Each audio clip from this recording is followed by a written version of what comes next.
In the heart of the White Wasteland, a monster lives. It's a place of frozen peaks and endless snow, where survival is a constant battle. There's a white serpent that can swallow glaciers whole, its scales shimmering like ice, and a gray bear whose every step causes the earth to tremble. Not to forget a vile rat that poisons the very seas. An emperor, barely alive after escaping the White Wasteland, told a different story. He had seen things beyond the monsters, things that truly terrified him. He warned that the most dangerous thing in that wasteland wasn't the monsters. The real threat lurked among the shadows, unseen and far more cunning. And so the journey continues into the White Wasteland, a place where monsters and something far worse lie in wait. Ashen jumped high in the air, aiming to crush the scorpion-like monster beneath him. The creature's massive claws snapped, trying to catch him, but he was already falling. A blinding flash of light exploded outwards. The sheer force of the impact shook the ground, sending tremors through the frozen wasteland. Ashen's hand clenched into a fist, ready for another strike. He felt the rough hide of the monster beneath his fingers, a grim satisfaction washing over him. Ashen roared, a primal scream of fury tearing from his throat. He was going to make sure this thing didn't get up again. Ashen's boots crunched in the snow, each step carrying the weight of his determination. He wasn't about to let up now. Ashen fell from the sky, driving his full weight down onto the monster. The wind howled around him as he crashed into the creature's back. The monster groaned under Ashen's massive size. Someone in the group muttered that only a barbarian would proudly wear their ignorance like that. One of them wondered how much longer they'd have to hang around these ignorant brutes. Another asked what ignorant meant, then quickly dismissed it. Ashen just kept chewing, oblivious to their comments. He didn't seem to care what they thought. Someone from the group snapped at Ashen, asking if he hadn't specifically been told not to eat that because it would kill him. Ashen just stared back blankly.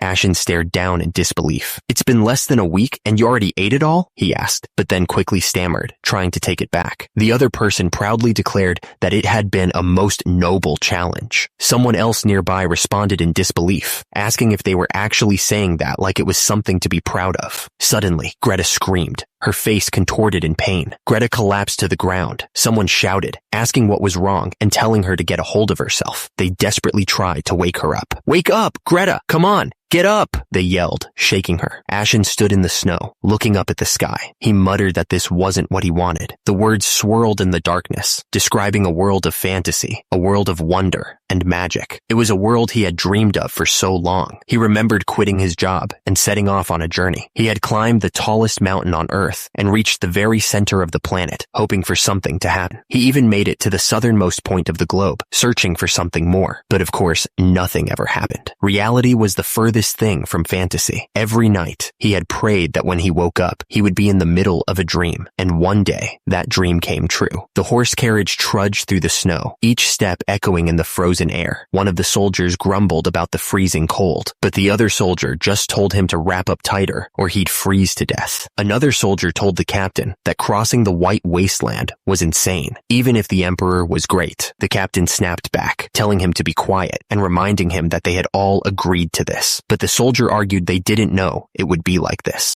Meanwhile, inside a warm building, a man in a suit still complained about the cold. He clicked his tongue, clearly annoyed. The man then turned to Milena and asked if she was all right, concerned about her in this cold weather. Milena replied that she was fine, but she complained about how cold it was and how rude everyone was being. She was clearly not happy about the situation. Milena told them not to be too harsh on the soldiers. She reminded everyone that they were the only ones willing to escort them across the White Wasteland. Milena asked if they shouldn't bring the soldiers inside, since they looked absolutely frozen out there. Meanwhile, the soldiers outside were shivering, clearly suffering in the harsh cold. The man with the monocle refused. He said they all knew what horrors dwelled in the White Wasteland, hinting at dangers unknown. Milena thought about the monsters, a worried look on her face. A long, long time ago, an emperor who wanted to claim the entire world set his sights on conquering the White Wasteland. He led countless warriors and soldiers, and even entered the wasteland himself, seeking to dominate the frozen lands. Years went by, and the empire fell apart. Then, just when everyone had forgotten, the emperor came back. He was making his way through the wasteland. He had lost all his men, and he was alone and broken. The emperor looked like he had aged decades in just a few years. He spoke like a madman, claiming there were monsters in the White Wasteland. But the worst thing wasn't the monsters at all. The emperor warned that the most dangerous thing in the White Wasteland was the barbarians. They were out there, somewhere. That's where the barbarians were, lurking in the shadows. They were right in the white wasteland. The man with the monocle didn't seem convinced. He said it was just a legend, surely nothing to worry about. But the Emperor's words still carried weight, you know? Lots of the monsters he talked about turned out to be real. And yet, nobody's ever seen a barbarian. Not once. That's true. She thought about it for a second, realizing how strange it was. Countless stories told, Yenone spoke of the barbarians. They were always out there in the legends. Suddenly, one of the men shouted for everyone to stop. He said there was something there. He could feel it. He squinted, trying to see through the snow. He said he couldn't see clearly, but something was out there. The man looked grim, his face tight with worry. He announced that he had both good news and bad news, but someone in the group cut him off, demanding that he just spit it out already. The man said the good news was that it was small, but the bad news. The lookout's voice echoed with a strange mix of fear and wonder. He said that whatever it was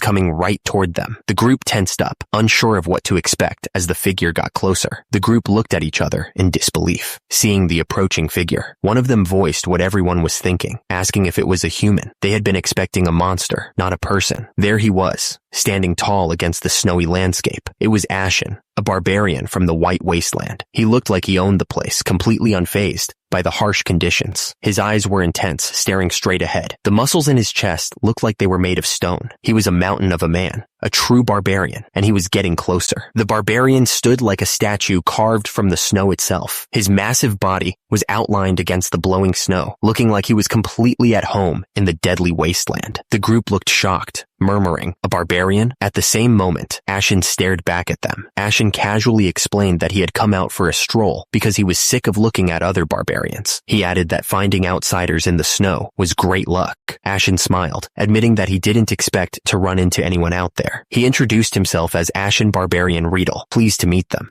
The merchant nervously confirmed that they were merchants, and the group were their hired guards. Ashen suggested that they should turn back, but he doubted they would. The guard's face showed he was getting nervous. He looked like he wasn't sure what to make of this situation. Ashen suddenly spoke up, realizing someone was inside the carriage. The guard tensed up, and from inside the carriage, Greta peeked out, listening carefully. Ashen smiled, casually offering to be hired. He seemed pretty confident about it. Ashen continued, asking if they didn't understand that he was offering to help them cross the wasteland. The guard behind him looked completely lost. The guard wondered if that was really all Ashen wanted. Ashen just smiled, saying if he was hostile, they'd all be dead already. The guard's face showed a mix of shock and confusion. He clearly wasn't expecting Ashen to be so persistent. The guard turned his head, looking for answers. He stammered, "Captain," inside the carriage, a hand clenched tightly, the knuckles turning white. Whoever was inside was definitely feeling the pressure. From inside the carriage, Greta and another person listened intently. "Did you hear that?" Greta whispered. The other person replied quietly, "Yes. What the hell is going on?" The guard turned back towards the carriage. "He says he wants to be hired as a mercenary," the guard explained to Greta. He then asked, "What do you want to do?" Ashen stared down at them, making it clear that fighting him wouldn't be a good idea. Down below, Greta listened carefully. Greta understood the message perfectly. She told the guard to tell Ashen that they accepted his offer. The guard nodded, relaying the message to Ashen. He just hoped they weren't making a big mistake. Ashen heard that she agreed. A smile crept across his face. Ashen said that was great news. The guards, on the other hand, didn't look so sure. The guard looked up at Ashen, stammering, "What the?" Ashen told him to relax, that he was just the hired help. He needed to speak with the one in charge face to face. Ashen's eyes narrowed as he warned that if the guard tried anything, he'd regret it. Another guard asked the captain if it was really okay to let Ashen meet her. He pointed out that the employer had already given her consent. The guard insisted that even so, they were mercenaries, and they should stop him somehow. He asked, "Stop that?" Ashen scoffed, looking back at the guard. He told them not to be ridiculous, acting like he was some kind of threat. The guard started yelling at Milena, telling her to stay calm. He was clearly shocked by what she was about to do. Milena asked if she could come in, her voice calm despite the tension. The guard, still flustered, agreed, but you could tell he didn't want to. Ashen grinned, his purple eyes gleaming with amusement. He was clearly enjoying the chaos he was causing. Ashen looked down at the guy, trying to keep the peace. He told him that he needed to calm down. Ashen tried to reason with the merchant, saying he didn't want to hurt him, but the merchant wasn't having it. He screamed at Ashen not to lie to him. Milena watched the commotion, a look of shock on her face. She realized she was standing right in front of a barbarian from the legends. Milena tried to defuse the situation, speaking calmly. She told Ashen it was a pleasure to meet him, hoping to calm the merchant down. Ashen looked around, commenting on how surprisingly warm it was inside. Milena explained that the warmth was maintained with magic. Ashen's eyes widened as he looked around. He was curious if it really was magic that kept the place so warm. He thought to himself that when it comes to this world, everything was new to him. Ashen gazed out at the snowstorm, his expression serious. He told them that the place was dangerous, and the chances of them getting through safely with those mercenaries were slim to none. That's why he was going to protect their lives. Milena's face fell slightly as she listened. Ashen was dead serious when he said there was one condition to his help. She started to wonder what he could possibly want. Milena looked at Ashen, her voice laced with curiosity and a hint of apprehension. She asked him what it was that he desired in exchange for his protection. She was ready to hear his request. Ashen smiled, his eyes gleaming with anticipation. He told her he wanted knowledge of the world outside these snowfields. The information she possessed was what he desired the most. Milena listened carefully. Knowledge of the world outside the snowfields, she repeated to herself, trying to understand what he really wanted from her. Ashen smiled, thinking it was a fair deal. Milena, on the other hand, started to wonder if she even had a choice in the matter, given the situation. Milena looked down, a hint of resignation in her eyes. She told him that she understood, accepting the terms of their agreement. Ashen seemed pleased with her answer. He asked her what her name was. Milena looked up and introduced herself as Milena of House Akasha. Ashen smiled, revealing his teeth. He introduced himself as Kettle, saying that he looked forward to working with her from now on. He opened his eyes one day and found himself a barbarian in a snowfield. There wasn't any time to figure out why he was there or how it happened. All that existed in that place was a terrible, freezing cold and endlessly strong monsters. To survive, Ashen led the tribe in the snowfield, hunting and desperately holding on. Ashen didn't even know how much time had passed, but it had been countless years. He had strived relentlessly to escape that dreadful snowfield, but every time he tried to leave, the system blocked him with a grim notification. Quest incomplete. He could only leave the snowfield upon quest completion, it said. Ashen was about to give up on everything when he saw people occasionally visiting from the outside. He had no idea why they would willingly come to such a godforsaken place. But then he realized something. He realized that the world outside that godforsaken snowfield was the fantasy world he had always dreamed of. It was finally a fantasy world. From that moment on, Ashen began to move beyond just surviving, and he started acting with real purpose. He took on quest 295 to hunt the lizard within the time limit. He trampled monsters and completed the quests given to him one by one so he could finally leave the snowfield. Quest 295 was complete, and he was immediately given the next quest, all with a single-minded determination to get out of there one day. As long as he was stuck in that godforsaken snowfield, the information he could get was incredibly frustrating. He was mostly drawn to slicing their blades, or had gone half mad. He decided to have a long conversation this time. It had been too long since he had a real conversation. Being surrounded by nothing but stinky barbarians wasn't helping, and having a conversation with people like them was like poison entering his body. Ashen remarked that it seemed they were transporting weapons. Milena responded, asking how he knew. Ashen remarked that he could hear the sharp clang-lang of steel from the wagons. How could he not know? He then asked if there was a war going on in the outside world. Milena confirmed that the Empire and the Kingdom were currently at war. Ashen realized that the outside world wasn't exactly peaceful either. Milena continued, explaining that the massive Empire was pushing forward with overwhelming numbers and supplies. But, she added, the Kingdom wasn't easily pushed back because the Swordmaster and the hero were protecting the border. Ashen asked what kind of powers a hero and a Swordmaster wielded. He looked absolutely curious. Milena asked if Ashen was perhaps unfamiliar with mysteries, admitting she had never been outside of that place herself. She added that she didn't know the details herself. Milena explained that there was a power in the world known as mystery. She added that only a very small number of people could sense or use this power, and they were granted one of 5 ranks of strength. She started with the 3rd rate, explaining that it referred to those who could sense the power of mystery. Milena continued, moving on to the 2nd rate. She said that from the 2nd rate onwards, people could actually use the power of mystery. Next was the 1st rate, individuals who could manifest the power of mystery as mana or aura. She said that typically, knights, mages, and spirit summoners belonged to the 1st rate. Milena went on to say that beyond that, the ranks became meaningless as they were individuals who had surpassed human comprehension. Nevertheless, she continued, if she were to tell him the transcendent, she clarified that they were beings who could dominate and freely wield mystery, capable of splitting the heavens and the earth, adding that the Swordmaster belonged to this rank. Milena then got to the hero. She said that they were monsters who had gone beyond the domination of mystery to influence the world itself. A hero, she said, was, in and of itself a legendary existence. Malena concluded by explaining that the very act of having one's strength quantified and named was proof of that strength, and even a third rate was considered a powerful individual in a small domain. Malena suddenly said that she wanted to meet them. She then asked, excusing herself, if she was speaking to Sir Kettle. Catal looked away, lost in his own thoughts. He muttered that he couldn't even remember how long he'd been trapped in this place, that he had just been desperate to survive. Catal continued, saying all he knew was that this was snow, that there was nothing but a snowfield, a fantasy world, and that he couldn't escape. He admitted that he really wanted to get out of this snowfield. Catalantal's eyes narrowed, his expression hardening with resolve. He declared that he had to get out. Malena turned back to Catal and asked if he was a barbarian, wasn't he? She added that judging by his reactions, he seemed to be aware of her existence. Malena explained that she knew Catal because of a legend. Catal seemed surprised and asked if the legend was about him. Malena looked surprised that Catal didn't know.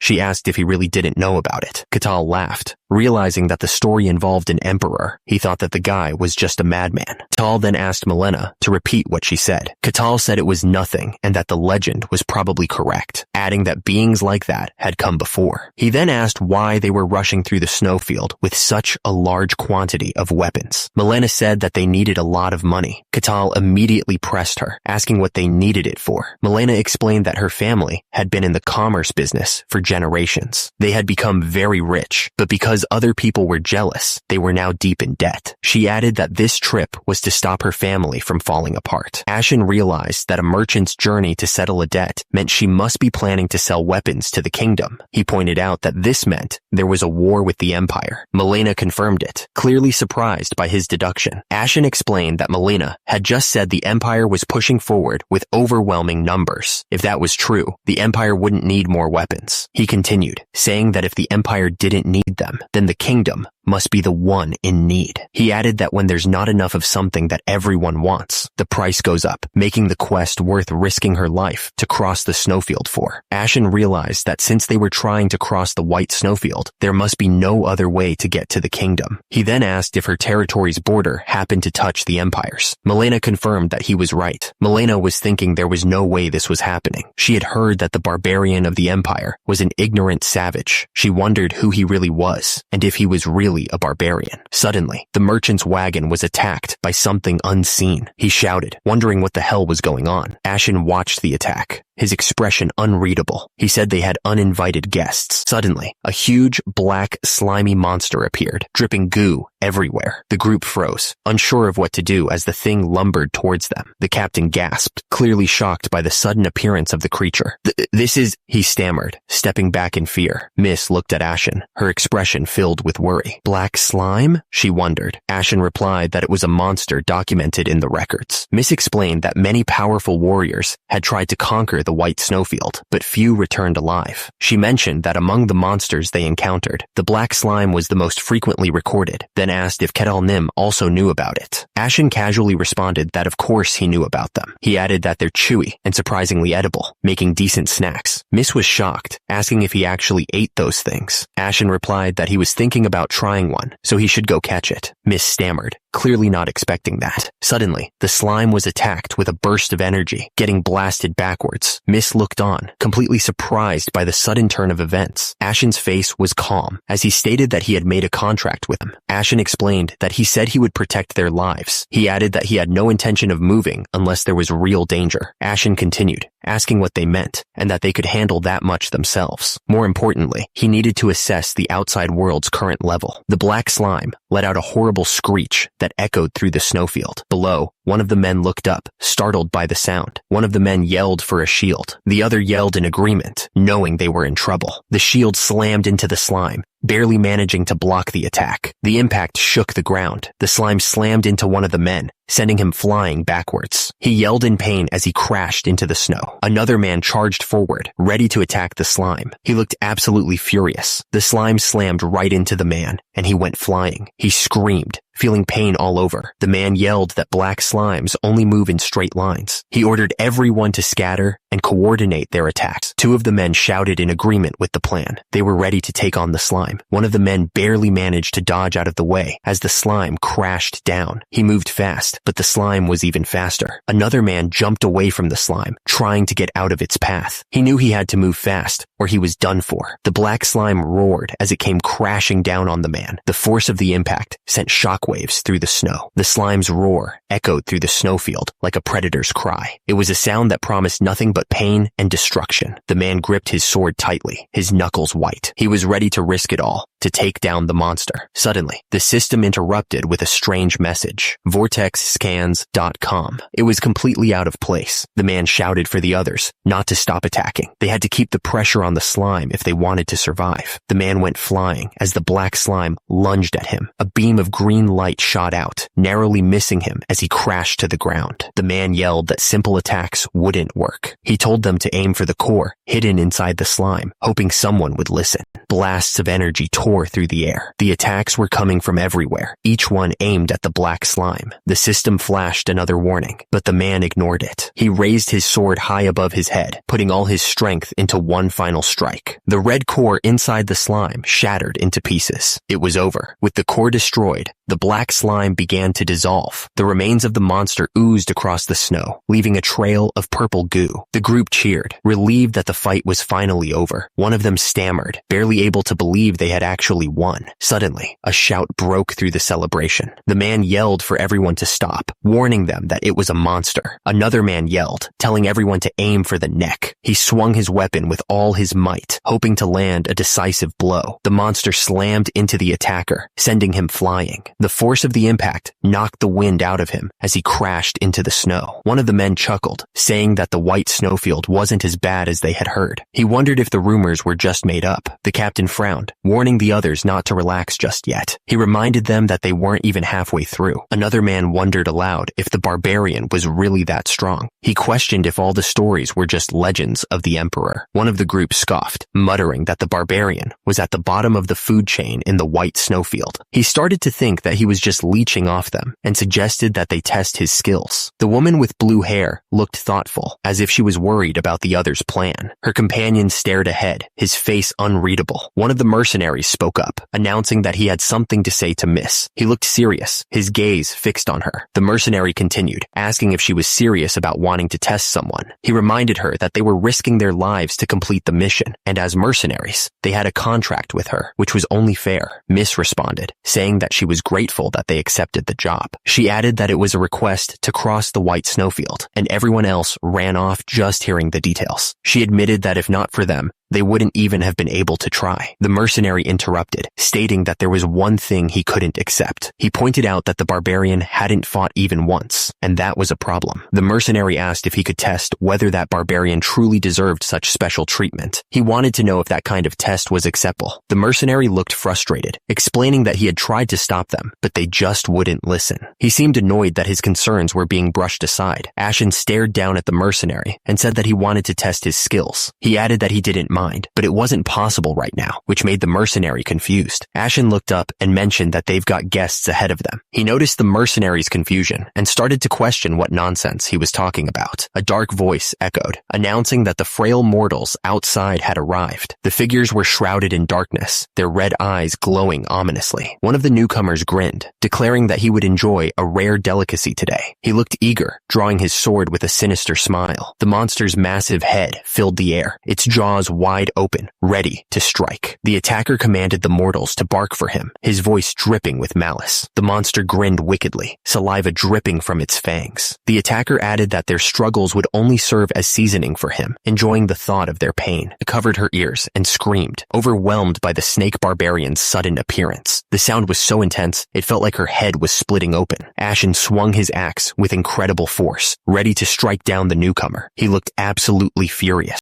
Suddenly, Lord Kettle interrupted, telling Ashen to stop. He declared that these people were his guests and ordered the snake barbarian to go back. The snake Barbarian glared down, asking why Lord Catal was here. He wanted to know if Lord Catal had forgotten the laws of the snowfields, warning that straying from their territory would have consequences. Lord Catal fired back that it was none of the snake barbarian's concern. He told him not to be ridiculous. The ground trembled as the snake barbarian announced himself. Energy crackled around him, making it clear he was not messing around. The snake barbarian hissed, asking how Lord Catal dared to order him around. He reminded Lord Catal that he was promised to be unchanged, and he sounded absolutely furious. Lord Catal clenched his fist, responding that the snake barbarian needed to be taught a lesson. He looked ready to fight. A massive wave of energy erupted as Lord Catal and the snake barbarian prepared to fight. The air crackled with power, and the ground shook. The snake barbarian coiled, ready to strike. His eyes narrowed, and he looked like he was about to unleash hell. A massive sphere of pure energy formed, crackling with destructive power. It looked like it could destroy anything in its path. The axe wielder charged forward with a desperate cry, swinging his weapon with all his might. He looked like he knew he was outmatched, but he wasn't giving up. The energy sphere exploded, sending shockwaves through the area and tearing up the ground. The force of the blast was incredible. Someone screamed, "My lady!" sounding absolutely terrified. The snake barbarian hissed that she was the type who only listened after a beating. He sounded like he was enjoying this way too much. The woman looked up at Lord Catal and told him she'd finish cleaning up and be there soon. She added that it wouldn't take long. Suddenly, a foot came down with incredible force, stomping the ground. A shockwave of energy spread out from the point of impact. The force of the stomp must have been huge because someone went flying backwards. They crashed down hard, completely off balance. Someone started charging up, gathering energy around themselves. The air crackled with power as they prepared to unleash an attack. The woman and Lord Catal both looked up, absolutely shocked. Something had clearly caught them completely off guard. Someone was begging for their life, claiming they had done something terrible. They were desperate for forgiveness. Ashen looked at the person and said it was only natural not to trust a stranger so easily. He understood their hesitation. Meanwhile, the carriage continued its journey through the endless snow. The horses trudged forward, pulling their passengers towards an unknown destination. Inside the carriage, the man with the monocle looked out the window with an Ashen, watched him quietly, waiting for whatever was coming next. Ashen turned to Melina and mentioned there was something he was curious about. Melina looked at him, a bit surprised, and asked what he meant. Lord Catal looked at the woman closely. Judging by her clothes and the way she spoke, she didn't seem like just a messenger for her family. He asked why she would risk her life on such a dangerous trade journey. The woman hesitated for a moment. Then she revealed that she was the first daughter of Lady Bilyaka, the concubine of Lord Kasak Akasha. Lord Catal asked if that meant a second wife, and she confirmed it. She continued, explaining that her mother had been brought into the family through a political marriage, only to be used and then abandoned. The woman said that her mother was a pitiful figure, unable to get any real power. The woman's voice trembled as she spoke about her mother and herself. She said that they were only family in name, and in reality, they were treated like servants. She looked down, regretting that she had revealed so much. She went on to explain that she had volunteered for this trade mission. Lord Catal seemed surprised and asked if she really did that. The woman confirmed it, even though she knew it was a dangerous journey that could cost her life. She explained that she volunteered because someone had to set an example. Lord Catal listened, then said that she was quite intelligent, which seemed to surprise her. Lord Catal added that she also had great ambition, calling her greedy. Then, out of nowhere, he shouted for someone named Lurch. The woman looked confused, probably wondering who that was. Someone announced that they had arrived. The woman's eyes widened a little, perhaps curious about what was waiting for them. They looked out, and one of them sounded shocked to see grass. It must have been a long time since they'd seen anything other than snow and ice. The landscape was a mix of green grass and snow-capped mountains in the distance. It was a stark change from the endless white they had been traveling through. She thanked Lord Catal, then wondered how he would manage the trip back. She pointed out that since he had let her take all the gold, crossing the border shouldn't be too hard for him. Lord Catal just looked at her. She then asked what Lord Catal meant when he had called her intelligent and ambitious. Lord Catal simply replied that he meant exactly what he said. She looked surprised. Lord Catal explained that her family used to be highly respected, but now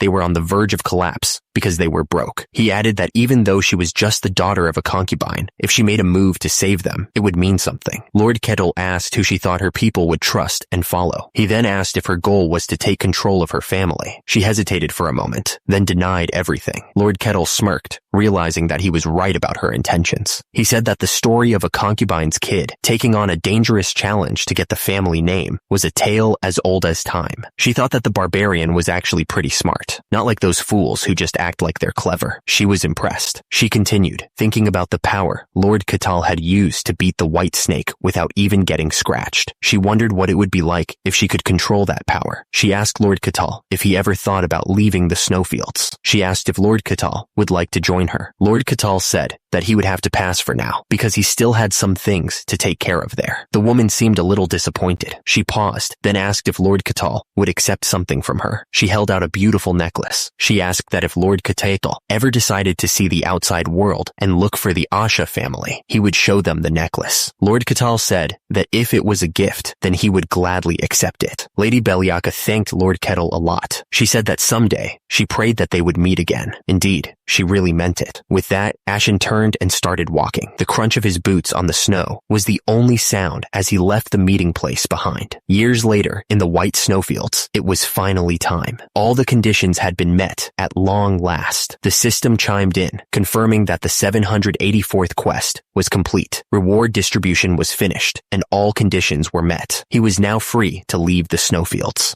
Ashen smiled, thinking that he was finally going to the fantasy world he'd longed for. He could take his first step towards his dream. The fragrance of grass, the smell of a river, scents Ashen could never smell in the snowy plains. It was really nice. Very nice. Ashen looked up at the sky, a huge smile on his face. He was finally free. Ashen turned back and looked at the snowy mountain one last time. He shouted that he never wanted to meet that damn snowy plain again. This was it, a fantasy world. The one Ashen dreamed of even in his sleep. A world of illusions and the unknown he thought he could never reach. A world of wonder and mystery. Even though the starting point went horribly wrong, he survived somehow. Ashen decided that he was going to enjoy this world to the fullest. Magic and swords, dragons and elves, the fantasy itself. Ashen thought that without that desire, he would have died long ago. The snowy plain was a hell you couldn't survive with mere will to live. He noticed a place where miracles gather. Ashen smiled, thinking that must be a village. Finally, a civilized village in this world.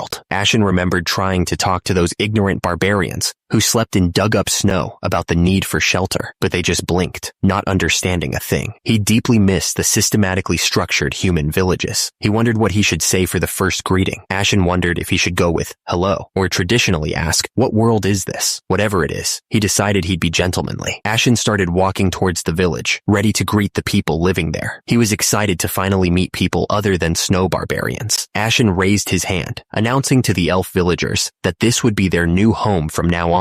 He was really excited to settle down in this fantasy world. Ashen told everyone to unpack their things, ready to start their new life. The elf villagers cheered, raising their hands in celebration. One of the elves asked the elder what was the matter, sounding worried. He wanted to know if this place was really safe. The elder assured him that it was. The elf pointed out that this was an extremely remote area, and humans couldn't come here. The elder agreed, but then he paused, hesitating to say more. The elf voiced his worry that the monsters from the plains might come. The elder agreed, saying that it was way too close for comfort. The elder assured everyone that there wasn't a problem. He explained that for thousands of years, nothing had ever lived outside the snowy plains. Plus, they had prepared a barrier, just in case. It was a barrier that used ancient magic for monsters. As long as that barrier existed, monsters could never approach them. The elder went on, saying that they also had Her Majesty the Queen. No matter what kind of monsters showed up, they would never be able to reach the Queen. Ashen paused, looking around. He felt like something tore. He wondered if he had touched something. Ashen turned and kept walking. He wondered how far he had to go. Ashen stopped, looking surprised. An elf? Ashen saw a real elf. He thought to himself that it was one of the most precious races of the fantasy world. He didn't expect to meet one so soon, and he felt good to be alive. But the little elf was scared. She didn't know where she was. She must have wandered too far, and she didn't know what to do. Suddenly, the elf looked up, eyes wide. Something had caught her attention. Ashen towered over the little elf, but he didn't want to scare her. He said, "Hello?" The little elf looked up at Ashen, and then she fainted. She just passed out right there. The wind rustled through the leaves, and birds flew overhead. It was a peaceful place, far from the frozen snowfields. I'm ignoring this panel. Ashen looked down at the unconscious little elf. He was surprised that she had fainted before he could even say anything. He figured he should probably take the child back to her village. Ashen thought that elves were supposed to be a gentle, orderly, and good race. He figured figured that if he returned the child, he might be welcomed as a kind person. He wondered what it would feel like to be welcomed by elves. Ashen smiled, thinking about it. He was actually looking forward to meeting the elves. The elf screamed, saying there was no way. Even more, a human. She seemed really worried about her child. She demanded to know what Ashen was and how he had broken the barrier. The elf continued, saying there was no way a human should even be able to get this close. She said there should have been a barrier. She was frantic, asking where Her Majesty the Queen was. The elf insisted she wasn't an enemy and told Ashen to release the child. The elf realized that her location had been exposed. She explained that the barrier was made with ancient elven magic, so no simple trick could let someone approach. She figured the fact that it was broken must mean humans came fully prepared, and she wondered how long they'd been tracking her. Ashen looked confused. He wondered if he looked like a kidnapper. He figured he needed to clear up this misunderstanding first. Ashen looked down at the child in his arms. He seemed concerned. Ashen told her to go on and return to her people. The elf took the child back, relieved. The elf looked up at the massive barbarian, still a little scared. Ashen towered over her, his shadow falling over the forest. Ashen wondered if his face was really that scary. He thought it was enough back in the snow plains to keep people away. He seemed a bit shocked. Anyway, Ashen told the elves that he had returned the child. He insisted that he wasn't their enemy. Suddenly, the elder shouted that the hostage had been released and ordered everyone to attack. Arrows flew towards Ashen. Arrows rained down from above. Ashen looked up, surprised by the sudden attack. He shouted, asking if they couldn't hear. Ashen thought that the elves were more savage than he had imagined. He recalled that the elves of legend were supposed to be gentle people who loved nature and sought peace. But this elf was violent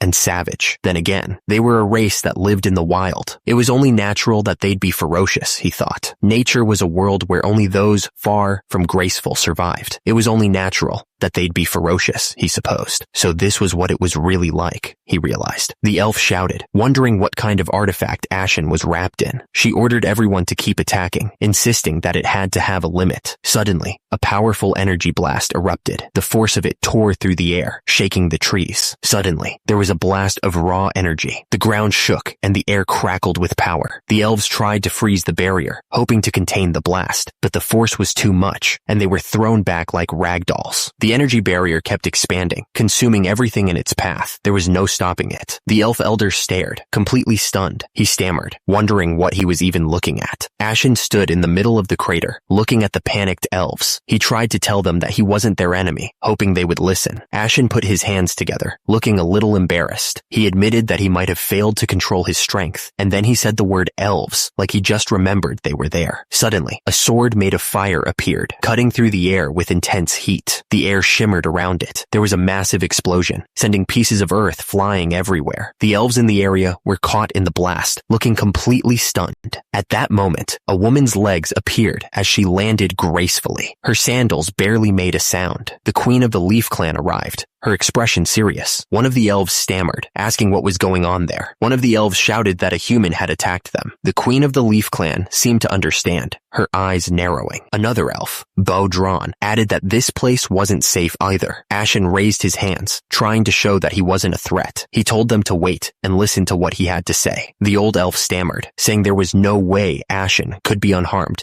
after taking a direct hit from their queen. The elf with the bow added that even a powerhouse like him was targeting them. The queen's eyes narrowed, a look of pure disgust on her face. Humans, she thought, were truly disgusting. The queen of the Leaf Clan drew her bow, her eyes burning with anger. She declared that she would make the human pay the price for their greed. Ashen was getting annoyed. He wondered if the queen of the Leaf Clan really couldn't understand him. They were speaking the same language, weren't they? Or was she just ignoring him? Maybe the relationship between humans and elves was just that bad. Ashen figured there was nothing he could do about it. He remembered something he learned back in the tundra. People would listen once you landed a hit. The queen of the Leaf Clan didn't waste any time. She fired an arrow straight at Ashen. Suddenly, a bright blue magic circle flared to life around Ashen. It looked like he was ready to defend himself. With a burst of speed, Ashen threw a punch. The force of the blow ripped through the air. Ashen's fist slammed into something with incredible force. A shockwave of blue light exploding outwards.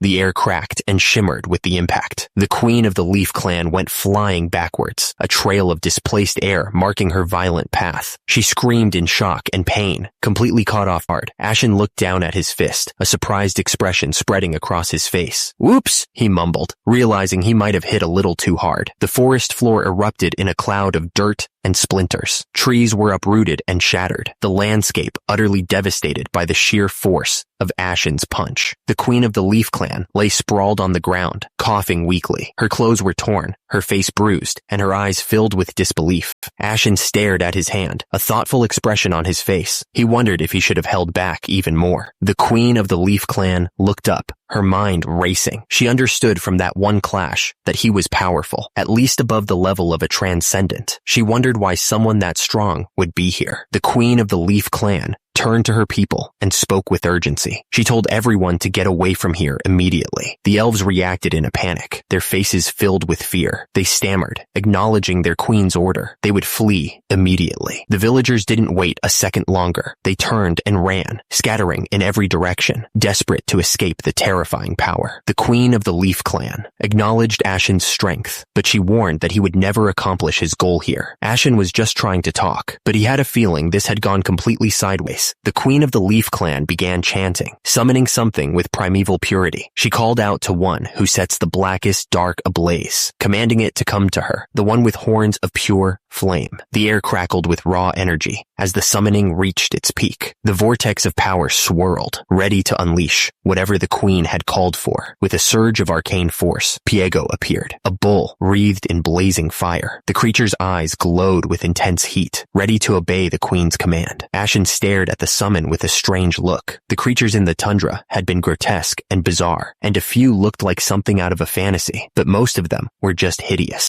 But this creature before Ashen was something else entirely, a bull with horns of blazing fire. Ashen grinned, realizing this was a real fantasy world. The queen of the Leaf Clan glared, and she ordered Piego to destroy the enemy in front of it. Piego scoffed, thinking that contracts weren't worth the trouble. They were nothing but a pain. He demanded silence. The queen of the Leaf Clan explained that Piego embodied the pure flame. She added that the stronger a spirit was, the more ancient and proud it was. She said she couldn't even summon it with her own power, but she managed to secure a contract with the help of another tribe. She never thought she'd summon it under these circumstances, and she told Piego to fulfill the contract. Piego realized that the contract meant he just had to kill the human before him. He looked at Ashen with a strange expression. The man stared at Ashen, his eyes glowing with an eerie light, and asked if that thing was even human. He looked absolutely shocked. The air crackled with heat as Piego stood ready. The fire around it burned so bright it was hard to look directly at it. Ashen was amazed. He thought to himself that a summoned beast was something from a real fantasy. He realized that a human had intruded upon their lands. Piego scoffed, seeing Ashen as a pathetic human daring to covet the races of nature. Piego decided he would reduce Ashen to ash and leave nothing behind. Piego lowered its head and charged. The ground shook with each step, and the air grew hotter as it closed in on Ashen. Piego was about to hit Ashen. Ashen braced himself, but he didn't seem scared at all. The impact was a blinding flash of fire and rock. Everything was blown apart in a split second. Milena cried out as the shockwave hit her, throwing her back. The queen of the Leaf tribe stared, completely stunned by what she was seeing.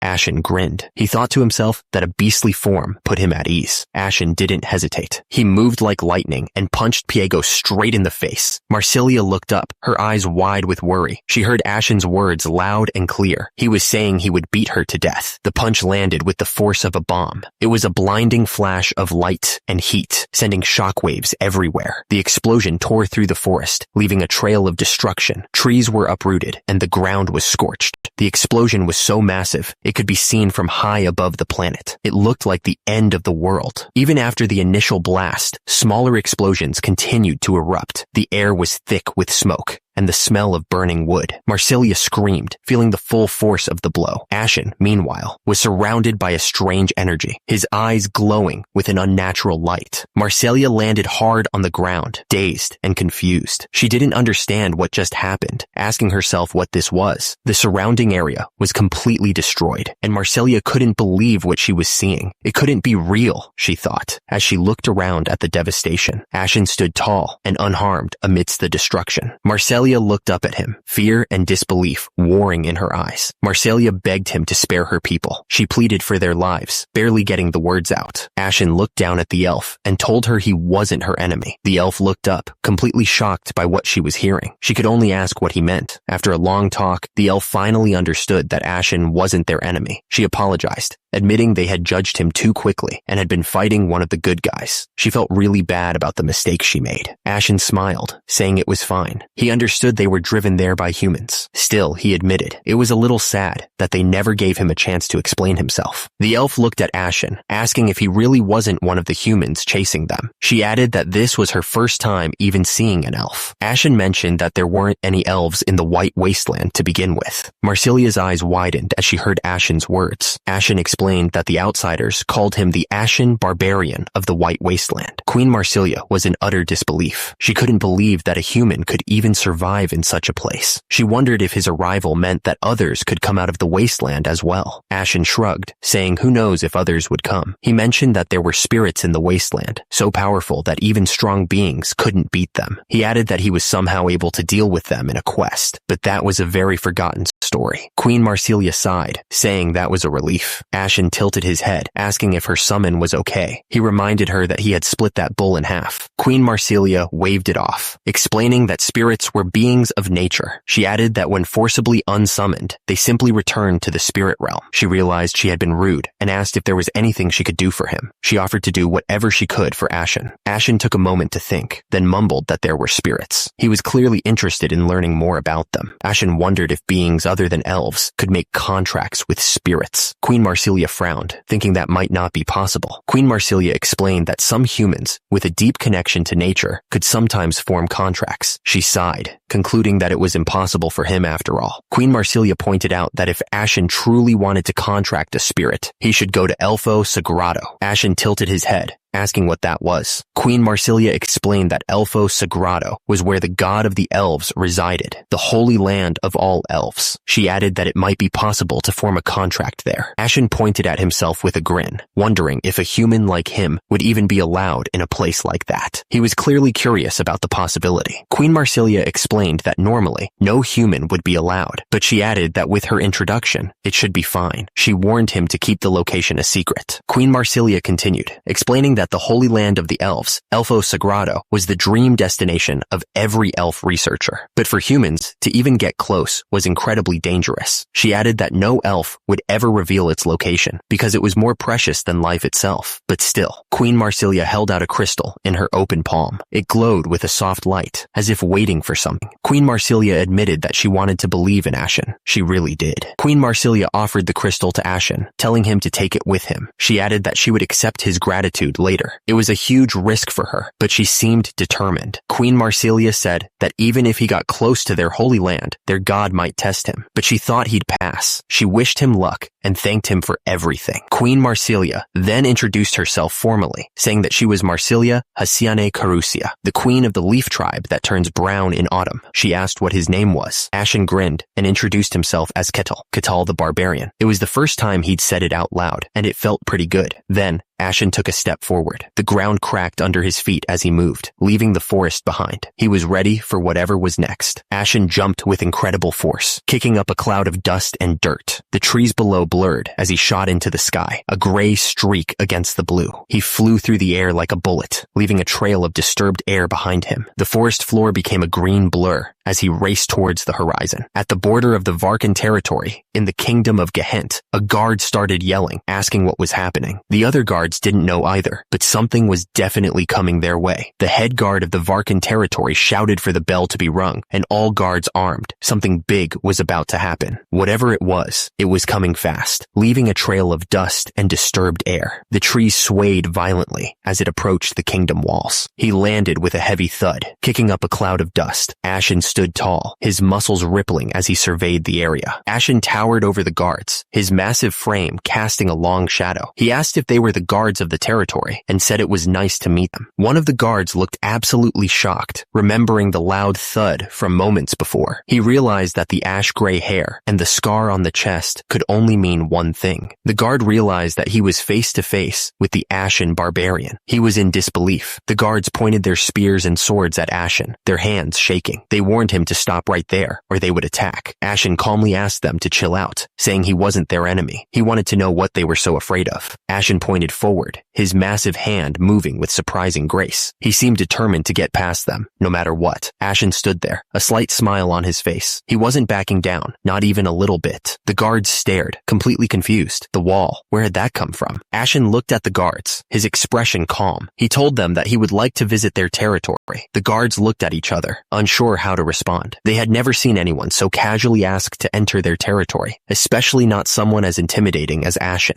Ashen told the guards that he wanted to visit the territory, and if it was okay, he'd like to stay a while. He wasn't sure how long he'd be hanging around, though. The guard asked him to state his name. Ashen told him that it was Kettle. The guard then asked if he had someone who could vouch for him, or any form of ID. A woman thanked Kettle, then told him that if he went outside later and visited House Akasha, he could show them a piece. She held out a crest for him to take. Ashen looked at the crest in his hand. He asked if it wasn't enough to verify his identity, since he didn't have anything else. The guard explained that it was the crest of House Akasha. He added that Kettle must have received it from someone of that bloodline, and if it was the Akasha family, then they must be the remnant family from the Denian kingdom. The guard explained that the house had been showing up in the White Wasteland a few years ago. He asked if Kettle knew them, adding that the house's power had grown a lot since a new head took over. Kettle wondered if he could use this crest to prove who he was. The guard looked closely at the crest, saying it didn't seem fake, but he wasn't sure if he could confirm it. He then asked if it was from this kingdom, clarifying that they were in the kingdom of Gehentra. The guard told him that it couldn't be fully confirmed, but it was still helpful. He said that Kettle could enter, but there was a catch. Kettle looked surprised, wondering what the condition was. The guard explained that they needed to make sure Kettle wasn't a threat. They needed some kind of proof before they could let him in without any worries. Kettle thought about it for a second. Turns out, the condition was to form a party. He didn't seem too worried about it, though. The guard explained that there were 3 other people trying to get into the territory right now. The condition was to clear a dungeon nearby, with those whose identities were unclear. Kettle figured a party as a condition was easier than he expected. Kettle smiled, saying he accepted the condition. However, he was told there was one more condition. The guard explained that after clearing the dungeon, they had to report everything that happened inside. Kettle realized that those with unclear status were made to watch each other, and in the process, they identified anyone suspicious. He thought it was clever enough. The guard paused, saying it wasn't exactly like that. He then asked Kettle if he really was a barbarian. Kettle confirmed that he was a barbarian. The guard seemed surprised, saying he thought barbarians were more of a brute race, and that Kettle was the first barbarian like him that he'd met. The guard cleared his throat, saying they should end the talk there and get going. He seemed eager to get this over with. Alessandro Terrenis clicked his tongue, complaining about having to go into a dungeon with rats that go after people's pouches. He thought it was tragic. Kazan Hark scoffed, asking why Alessandro was picking a fight again, and if he was mad because a thief had scammed him and stolen his fortune. He was clearly trying to get under Alessandro's skin. Alessandro looked absolutely furious, saying how dare a petty thief insult a paladin. He then questioned if that was how paladins dress these days, adding that a real paladin wouldn't be there in the first place, just wandering around calling himself one. Alessandro Terranis glared at the other guy, saying that he was a bottom feeder just like him. He looked like he was about to explode. Alessandro Terranis asked what kind of dumb surname Tyrannus was, and said, "You." He looked absolutely furious. Kazan Hark smirked, asking if Alessandro Terranis wanted to go. He seemed to be enjoying pushing the other guy's buttons. Kazan Hark taunted him, asking if he thought that ragged armor would protect him. He was clearly trying to provoke a reaction. Suddenly, a voice broke through the tension, begging them to please stop. It was hard to tell who was speaking. Hayes sighed, hoping he'd finally gotten through to those two. He wondered if things would be okay now. Hayes mentioned that they needed at least 4 people to clear a dungeon. He added that one more person should be arriving soon. Hayes stared into space, lost in thought. He was probably wondering who their last party member would be. Anyway, back to the dungeon party. Hayes announced the last person had arrived. He hoped this one was actually sane, and told them to see for themselves. Footsteps echoed through the room as someone approached. Kettle turned to see who it was. Kettle found himself standing before a motley group of people. They looked up at him with a mix of curiosity and fear. One of the party members stammered, asking if Kettle was really one of them. Another gulped, feeling the sheer pressure of his presence. Kettle grinned, completely missing their reaction. He greeted them cheerfully, happy to finally meet his new teammates. Hayes told them to get to know each other while he was gone. He said he'd be back soon, then turned and walked away. So, Kettle decided to get the ball rolling and introduce himself. He announced that he was a barbarian, making sure to state his name clearly. One of the members, Kasan Hark, stammered as he introduced himself as a thief. Then Alessandro Tyrannus spoke up, declaring that he was a paladin, and asked if he used holy power. Alessandro explained that he was a rather special paladin, so he couldn't use any holy power. Kettle just nodded slowly, processing this information. Then Hayes introduced himself, stating that he served the god of lies and deceit and was a cleric of Colossia. Kettle seemed intrigued, saying it was nice to meet him. Hayes added that even as a cleric, his identity was uncertain, since the god he served wasn't exactly well regarded. Kettle simply replied, "I see," processing this information. The group stood together, ready to head out. Kettle towered over the others, his massive frame making the rest look like children. Alessandro Tyrannus spoke up, announcing that if everyone was ready, they should head out. He seemed eager to get going. The group started walking, the sound of their footsteps echoing in the halls. A strange feeling was in the air. A guard's voice boomed, declaring that they had arrived. The heavy metal door swung open, revealing a dark and ominous path. Kasan Hark let out a small noise, his eyes widening as he took in the sight before him. The air grew cold, and the scent of death filled his nostrils. The group stood at the entrance to the dungeon, ready to face whatever was inside. The air was thick with anticipation and a hint of danger. The dungeon entrance glowed with an eerie light. The system chimed in, warning them that the dungeon was filled with undead monsters and was on the second floor. Kettle didn't seem fazed at all, but the others looked a bit nervous. This was going to be interesting. The instructions were simple. Clear the dungeon and bring back proof. Kettle smirked, thinking a party as a condition was easier than he had expected. He was ready to get this done. He looked up, ready to get started. He asked for the plan, eager to hear how they were going to tackle this dungeon. Hayes spoke up, telling Kettle to drop the "sir" formality. He insisted that they were a team now and should treat each other as equals. Laughing nervously, Kettle paused, thinking about the dungeon and the best way to clear it. He seemed deep in thought, trying to figure out how to approach the situation. Hayes explained that Alessandro and the warrior would take the front lines while he checked for traps. Kettle would handle the strategies and test out his abilities from the rear. Everyone seemed to understand. Hayes grinned, declaring that it was time to move out. The team stood ready, the dungeon looming before them, full of unknown dangers. The team ventured deeper into the dungeon, the darkness swallowing them whole. The air was thick with the smell of damp stone and something else, something ancient and rotten. Hayes squinted into the darkness, muttering that it was so dark he couldn't see a thing. He added that not even the usual traps or tricks were visible, making it look suspiciously normal. Alessandro held up a hand, telling everyone to hold on. He admitted he didn't see anything, but he felt like something was off. Alessandro pointed to scattered bone fragments on the floor. He warned that they were skeletons, and if they got any closer, they'd rise and attack. Alessandro looked angry, realizing that the guard captain knew from the start. He concluded that the dungeon wasn't just for verifying their identities, but a tool to get rid of troublesome outsiders. Kettle looked surprised, repeating that they were up against skeletons. He wondered what kind of trouble they were about to get into. Kasan warned that skeletons were quite strong monsters. He explained that they keep moving even if they're wounded or have their limbs cut off. Kasan continued, pointing out that skeletons are made of bone, making them considerably tough. He realized that this dungeon's difficulty was higher than he'd thought, and told the woman to get her powers ready, the warrior to raise his shield, and Kettle to prepare himself. Kasan explained that he would aim for an opening during the fight. He added that a skeleton's body moves even when damaged, so they had to aim for the neck, its weak spot, and hit them multiple times. The others seemed impressed by his leadership. Kettle simply said, "All right." Nearby, a skeleton lay in pieces, seemingly defeated with ease. Kettle's eyes widened as he saw something coming. He could only manage to say, "Oh!" Suddenly, a skeleton lunged at them, its bony fingers outstretched. The thing moved fast, ready to strike. Before anyone could react, Kettle moved like lightning.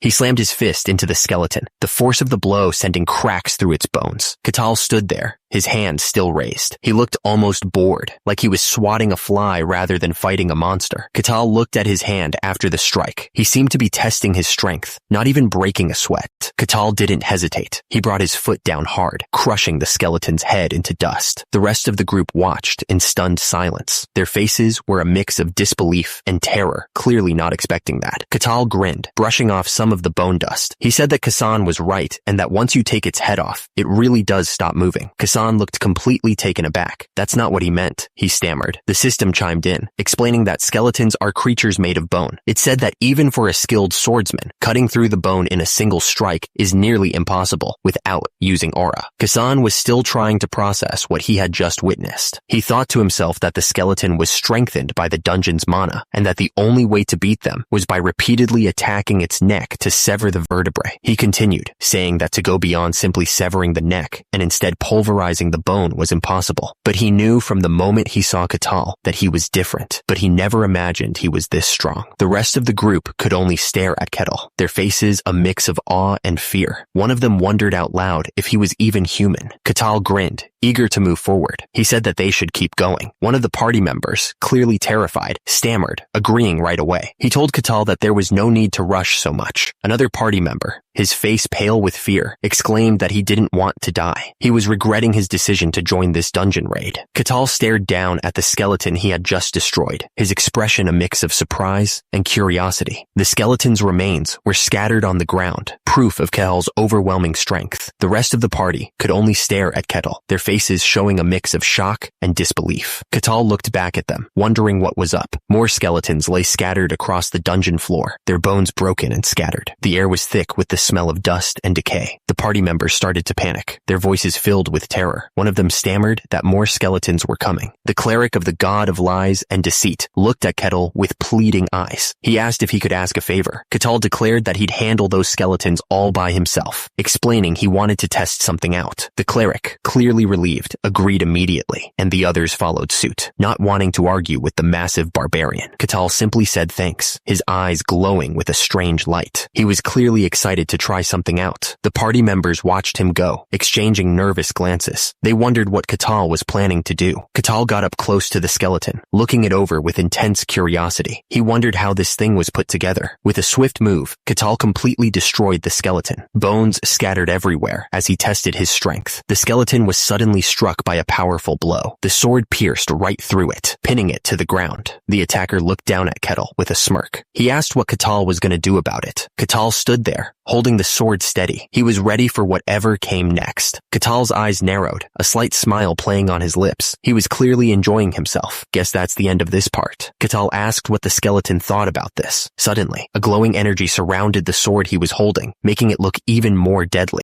Catal stared at the skeleton, ready to attack. The skeleton looked completely lost, question marks floating around its head. Up close, the skeleton's glowing eyes showed a hint of fear. It clearly didn't know what was coming next. Anyway, let's move on. Catal smirked, looking pretty happy with himself. He asked if the skeleton knew how to switch the sword to his other hand. The skeleton didn't wait for an answer. It lunged forward, sword raised to strike. You could see a blue glow around the skeleton as it moved, like it was full of some kind of dark energy. Catal didn't even flinch. He just grabbed the skeleton's sword with his bare hand. The force of the grab made a loud crack, like he was crushing the metal itself. He didn't waste any time. Catal followed up by punching the skeleton right in the chest. The skeleton went flying backwards, like it was hit by a truck. The skeleton's bones scattered everywhere as it crashed to the ground. It was completely destroyed, not moving at all. Even the skeleton's head was sent flying. It spun through the air before landing with a thud, the glowing blue eyes fading away. Kettle stood tall over the remains of the skeleton. The air crackled with the fading energy of the undead monster. Kettle held up the skeleton's head, a wide grin spreading across his face. He realized that it could even replace its lost parts, and its intelligence was pretty high for a monster. Meanwhile, Hayes watched with wide eyes, completely speechless. He couldn't believe what he was seeing. Alessandro stared at Kettle with disbelief. He started to say something, but he was too shocked to get the words out. Catal stood there, the picture of raw, untamed power. It was clear to everyone that he was a true barbarian.